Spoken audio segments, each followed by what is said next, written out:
Assalamualaikum warahmatullahi wabarakatuh. Saya Hafiz Haikal selaku pengarah program Santunan Al-Aitam. Dan saya Nur Hidayah selaku timbalan pengarah program Santunan Al-Aitam.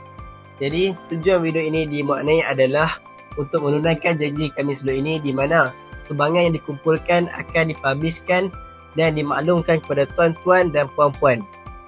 Jadi di sini kami akan kepilkan statement bank yang merakumi jumlah sumbangan yang berkaitan program Santunan Al-Aitam. Untuk makluman semua, dana yang terkumpul adalah sebanyak RM1,000. Jadi, pecahan belanja adalah seperti yang berikut. Dalam RM1,000 itu ada pecahan pertama iaitu makanan anak yatim. Satu kepala RM10 darab dengan 14 orang. Jadi RM140.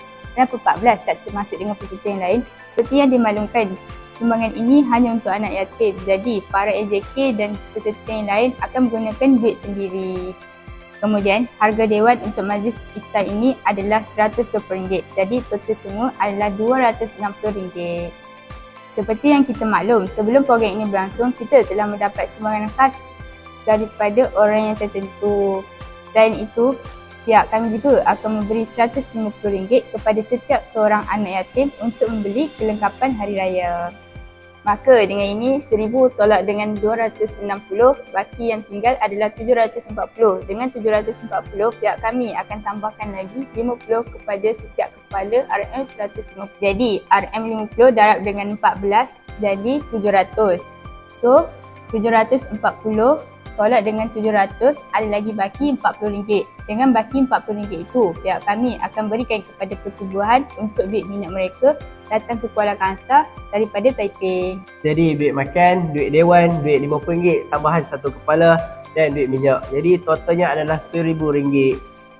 Berikut adalah risik-risik yang melibatkan duit RM1,000 ini. Kami daripada Kelab Taha dan ahli jawatankuasa program Santunan Al-Aitam ingin mengucapkan ribuan terima kasih kepada semua yang telah menyumbang bagi program ini. Semoga Allah SWT membalaskan segala kebaikan anda semua yang telah mendemar bagi program ini, dimurahkan rezeki, dipanjangkan umur dan dimudahkan segala urusan.